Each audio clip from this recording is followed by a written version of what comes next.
नेपाल चलिए, नेपाल के लोगों ने गढ़ी माई का कल्पना किया।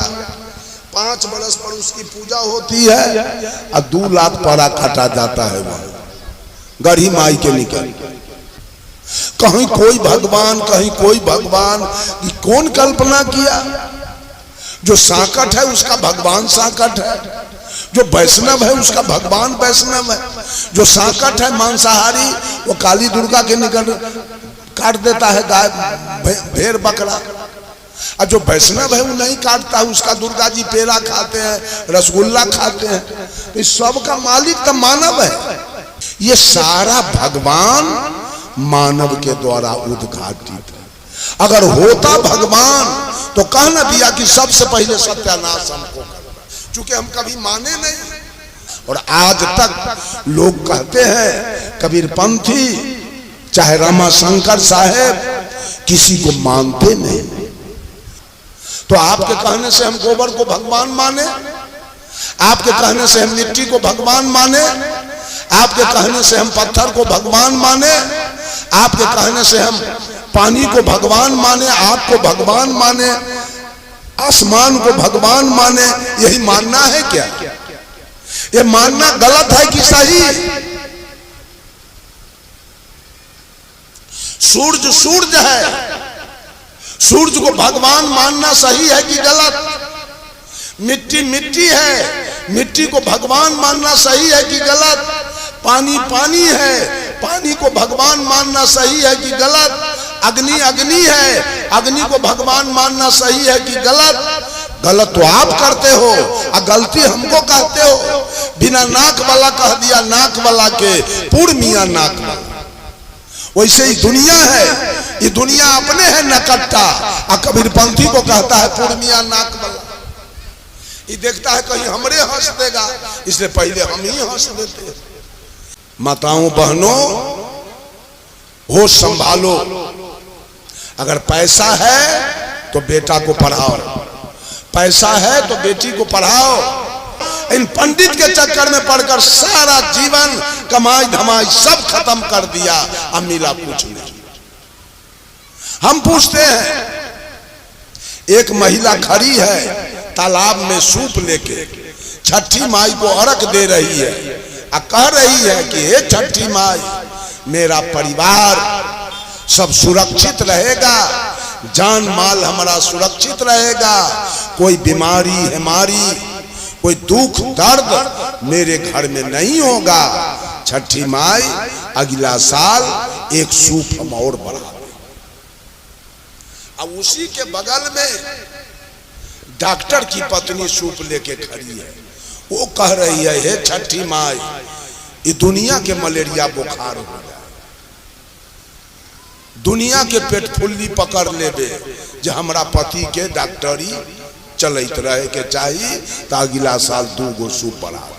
अब छठी माई एक बात मानता है कि डॉक्टर के पत्नी के। अब बगले में एक औरत कह रही है हमारा घर में झगड़ा लड़ाई मारपीट खून खराबी मामला फौजदारी जेल कोर्ट कचहरी न हुए छठी माई, तो एगो सूप अगला साल बढ़ाए। अब बगले में वकील के पत्नी खड़ी है सूप लेके, वो कहती है छठी माई, ये दुनिया लड़ कर मर जा, जो हमर पति के वकालत चलत रहे। छठी माई के कर बात मानते है।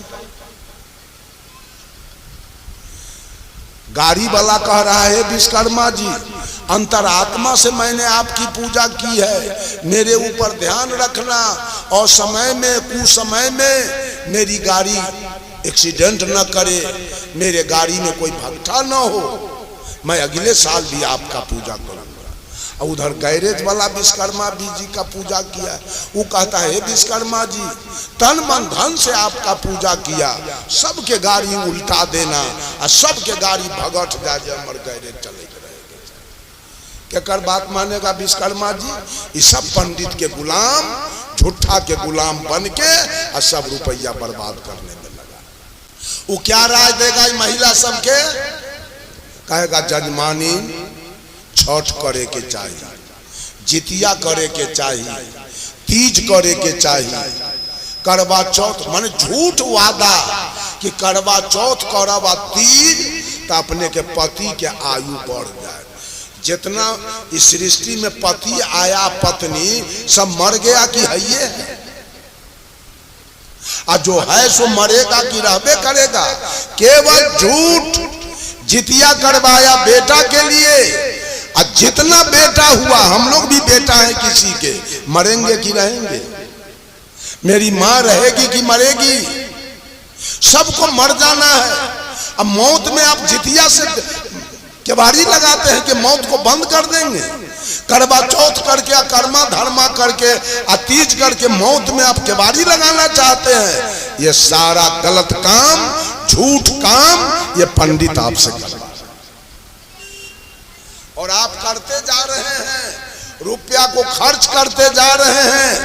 आपका पति चिमनी में बेचारा ईंटा पार रहा है, आपका पति म्यान में से पका हुआ ईंटा निकाल रहा है, बेचारा के पूरे देह पर कोयला का राख पर के भूत बना हुआ।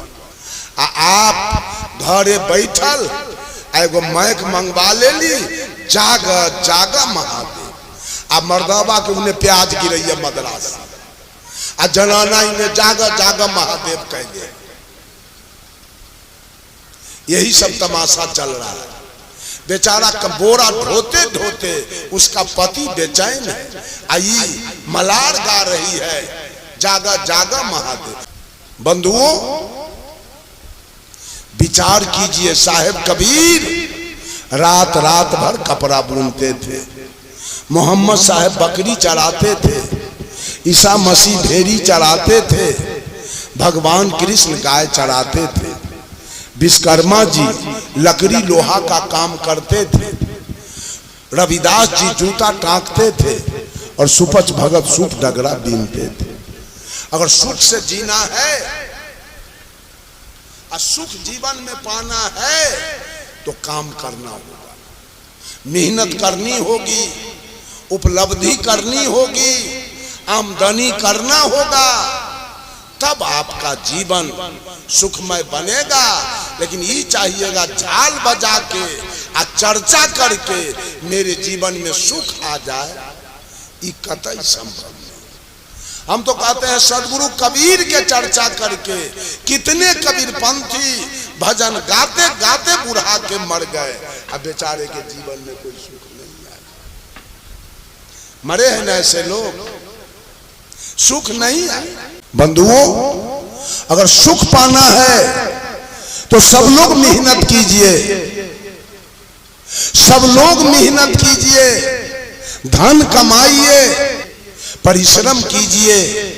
विद्यार्थी अगर पढ़ रहा है तो ध्यान लगा के विद्यार्थी पढ़े, चेतना लगा के पढ़े, वो विद्यार्थी इंजीनियर बनेगा, डॉक्टर बनेगा, प्रोफेसर बनेगा, और माता पिता को सुख पहुंचा देगा। आप भी यदि खेती करते हैं तो ध्यान लगा के, चेतना लगा के खेती कीजिए, तब आपके जीवन में सुख आएगा। और नहीं तो मकई में पानी देना है, आप साली के यहाँ बैठे हुए मकई सूख, गाय का दूध दूहना है, आप बैठ के ताश खेल रहे, दुकान में गहकी को सौदा देना है, आप बैठ के उधर दारू पी रहे। कैसे आपके जीवन में सुख आएगा? कोई नहीं सुख लाएगा आपके जीवन में।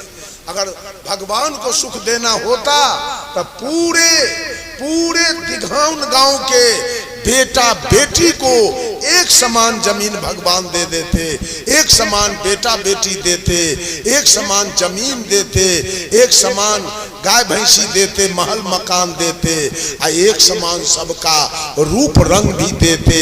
देखिए इसी गांव में कोई कितना सुंदर है और इसी गांव में कोई कितना कुरूप है। भगवान किसी को कुरूप क्यों बनाएगा और भगवान किसी को सुंदर क्यों बनाएगा?